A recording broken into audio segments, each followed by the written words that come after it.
The story of Moses begins in an era of great suffering for the Israelites, who had been enslaved in Egypt for generations. Once welcomed as the family of Joseph, they had multiplied and prospered, but their increasing numbers began to alarm the Pharaoh. Fearful of their potential strength, he decreed that all Hebrew boys born to Israelite families must be killed, throwing their infants into the Nile River to ensure his grip on power. This decree was not only an act of tyranny, but also an existential threat to an entire people, plunging the Israelites into despair. Amid this darkness, a glimmer of hope emerged in the form of a child. Jochebed, a woman of the tribe of Levi, gave birth to a son. Unlike any other child, this baby was described as beautiful or goodly, and his mother felt compelled to save him despite the danger. For 3 months, Jochebed and her family, her husband Amram, daughter Miriam, and young son Aaron, hid the baby in their modest home, shielding him from the watchful eyes of Pharaoh's soldiers. However, as he grew, it became impossible to keep his presence a secret. The cries of a newborn could easily attract the attention of their oppressors, and Jochebed knew she needed to take drastic action to save her son. In a desperate act of faith and ingenuity, Jochebed crafted a small basket out of papyrus reeds, waterproofing it with tar and pitch to ensure it would float. With a heavy heart, she placed her precious son into the basket and set it adrift on the Nile River, entrusting his fate to God. Watching from a distance, his sister Miriam kept a vigilant eye on the basket as it floated among the reeds. Her task was both a mission of hope and a heartbreaking responsibility, knowing that the waters teemed with dangers, from crocodiles to the possibility of discovery by Pharaoh's guards. The baby's journey might have ended in tragedy, but divine providence intervened. The basket was discovered by none other than Pharaoh's daughter, who had come to bathe in the river. When she opened the basket and saw the crying infant, her heart was moved with compassion. Despite recognizing that the child was one of the Hebrews, she chose to save him, defying her father's cruel decree. At this pivotal moment, Miriam stepped forward with courage and cleverness, offering to find a nurse for the baby. Pharaoh's daughter agreed, and in an extraordinary twist of fate, Jochebed was reunited with her son, entrusted with nursing and caring for him during his early years. As the child grew, he was returned to Pharaoh's daughter and adopted into the royal household, becoming known as Moses, meaning drawn out of the water. Raised in the splendor of Egypt's palaces, Moses was educated in all the wisdom of the Egyptians, trained in leadership, and exposed to the culture and power of the empire. His life as a prince of Egypt was one of privilege and opportunity, yet Moses never forgot his heritage. Though his upbringing set him apart, he remained aware of his identity as a Hebrew and could not turn a blind eye to the suffering of his people. The turning point in Moses' life came when he witnessed an act of brutality that would awaken his sense of justice. One day, while observing the labor of the Hebrew slaves, he saw an Egyptian overseer savagely beating a Hebrew man. The sight enraged Moses, and he took matters into his own hands, striking and killing the Egyptian in a fit of anger. In an attempt to conceal his crime, Moses buried the body in the sand. However, his actions did not go unnoticed. The following day, Moses encountered 2 Hebrew men fighting and tried to intervene, asking why they would harm each other. One of the men retorted, "Who made you a ruler and judge over us? Are you thinking of killing me as you killed the Egyptian?" With these words, Moses realized that his secret was known. Fearful of Pharaoh's wrath, who had likely heard of the murder, Moses fled Egypt, leaving behind the life of privilege he had known. Moses' flight led him to the land of Midian, a region far removed from the grandeur and oppression of Egypt. Tired and thirsty from his journey, Moses stopped at a well, where he witnessed an altercation between shepherds and the daughters of Jethro, a priest of Midian. True to his nature, Moses intervened, driving away the shepherds and helping the women water their flock. His actions earned him an invitation into Jethro's household, where he found shelter and eventually a new life. In Midian, Moses married Zipporah, one of Jethro's daughters, and began a new chapter as a shepherd. His life in the wilderness was a stark contrast to the opulence of Egypt, marked by simplicity and solitude. Yet this period of exile became a time of preparation. As Moses tended his flock, he learned patience, humility, and the rhythms of the wilderness, skills that would later prove invaluable in leading an entire nation through the desert. Moses' life took a pivotal turn one ordinary day as he tended the flock of his father-in-law, Jethro, near Mount Horeb, also known as the Mountain of God. After years of quiet exile in Midian, Moses had grown accustomed to the solitude and simplicity of a shepherd's life. Yet on this day, he encountered a sight that would change the course of his life and the history of his people forever. A bush burned with bright flames, yet it was not consumed. Drawn by the strange phenomenon, Moses approached to investigate. Suddenly, a voice called out to him, "Moses! Moses!" Removing his sandals as instructed, Moses stood barefoot on holy ground. The voice revealed itself as God, declaring, "I am the God of your father, the God of Abraham, the God of Isaac, and the God of Jacob." Moses hid his face in awe and fear, for he was in the presence of the divine. God explained that he had heard the cries of the Israelites, suffering under the cruel bondage of Pharaoh, and that he had chosen Moses to lead them out of Egypt into a land flowing with milk and honey. Overwhelmed, Moses hesitated, doubting his ability to undertake such a monumental task. "Who am I that I should go to Pharaoh and bring the Israelites out of Egypt?" he asked. God reassured him, saying, "I will be with you." Despite this divine assurance, Moses expressed further doubts. "What if they do not believe me or listen to me?" In response, God empowered Moses with miraculous signs to demonstrate his authority. The transformation of Moses' staff into a serpent, the appearance and healing of leprosy on his hand, and the ability to turn water from the Nile into blood. Still, Moses protested, claiming he was not eloquent and was slow of speech. God's patience endured, and he appointed Moses' brother, Aaron, as his spokesperson, instructing him to accompany Moses back to Egypt. With the staff of God in hand and Aaron by his side, Moses returned to Egypt to fulfill his divine mission. Standing before Pharaoh, the most powerful ruler in the known world, Moses boldly delivered God's command, "Let my people go, so that they may worship me in the wilderness." Pharaoh, however, was unyielding, scoffing at the idea of releasing the Israelites. Instead of relenting, Pharaoh increased the burden on the Hebrew slaves, forcing them to gather their own straw while still meeting the same brick-making quotas. This harsh retaliation sowed doubt among the Israelites, who blamed Moses for worsening their plight. Yet God had a plan to reveal his power both to Pharaoh and to his own people. Through Moses and Aaron, he unleashed a series of 10 devastating plagues upon Egypt, each a direct challenge to Pharaoh's authority and the gods of Egypt. The first plague struck the Nile River, the lifeblood of Egypt.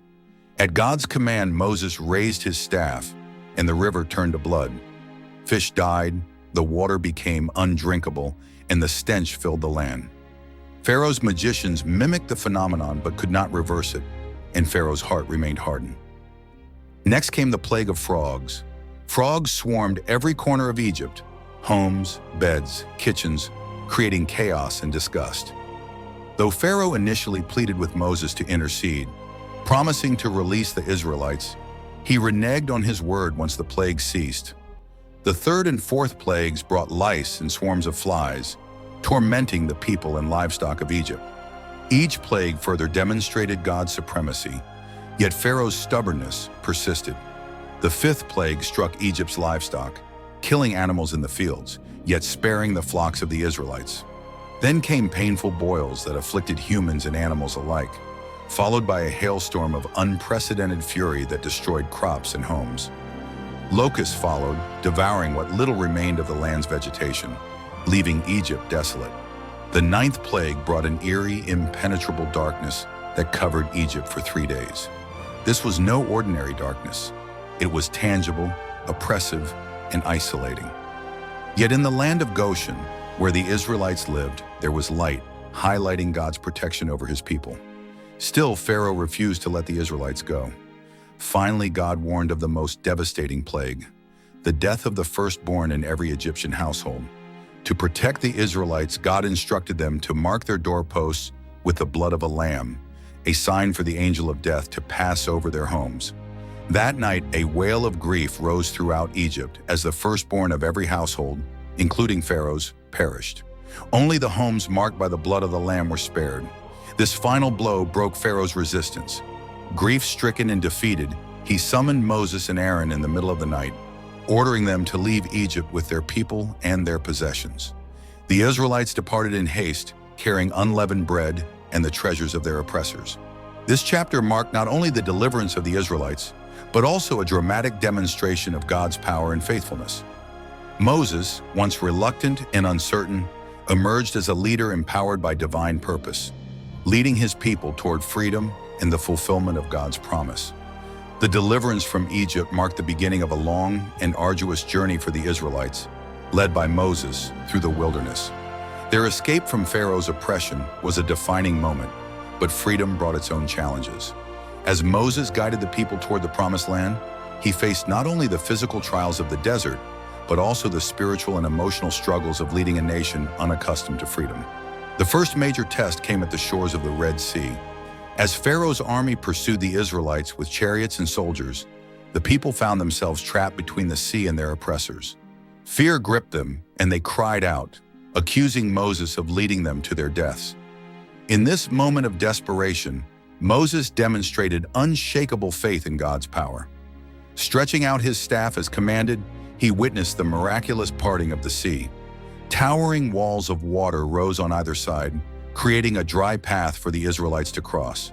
With Pharaoh's army in pursuit, God caused the waters to crash back, engulfing the Egyptians and ensuring the safety of his people. This event solidified Moses' role as a leader, empowered by divine intervention, and left the Israelites in awe of God's power. Though the Red Sea was behind them, the journey ahead was fraught with hardship. The wilderness was barren and unforgiving, and the Israelites quickly began to grumble. They complained of hunger, longing for the food of Egypt, despite the bondage they had endured there. In response, God provided manna, a bread-like substance that appeared each morning, and quail to sustain them. Despite this miraculous provision, the people's gratitude was short-lived, and their complaints persisted. Thirst was another frequent source of contention. When the Israelites found themselves without water, they quarreled with Moses, accusing him of bringing them into the desert to die. On one occasion, Moses struck a rock at God's command, and water flowed forth to satisfy the people's needs. These moments of divine provision underscored God's care for his people, yet they also revealed the Israelites' lack of faith and trust in his promises. The most significant event during their wilderness journey occurred at Mount Sinai. There, amidst thunder, lightning, and a thick cloud of smoke, God descended upon the mountain, demonstrating his holiness and power. Moses ascended the mountain to meet with God, leaving the Israelites at its base. Over 40 days and nights, Moses received the 10 Commandments, a moral and spiritual code that would form the foundation of the covenant between God and his chosen people. These commandments encompass principles of worship, justice, and community life, emphasizing the Israelites' obligation to remain faithful to God. While Moses was on the mountain, the people grew restless. Feeling abandoned, they demanded that Aaron make them a tangible representation of God. Aaron, succumbing to their pressure, collected their gold jewelry and crafted a golden calf, which the people worshipped as their god. This act of idolatry marked a profound betrayal of the covenant.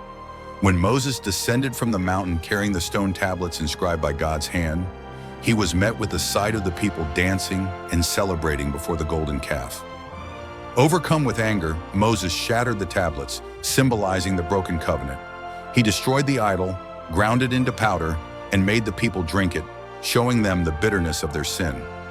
Despite their betrayal, Moses interceded for the Israelites, pleading with God to forgive them and renew his covenant.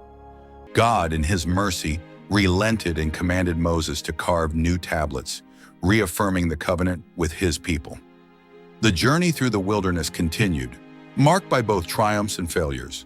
God's presence among the Israelites was constant, manifesting as a pillar of cloud by day and a pillar of fire by night, guiding their path and providing reassurance. The tabernacle, a portable sanctuary, was constructed as a dwelling place for God's presence, emphasizing the centrality of worship in the Israelites' lives. Yet the people's doubt persisted. When they reached the edge of the Promised Land, Moses sent 12 spies to scout the territory.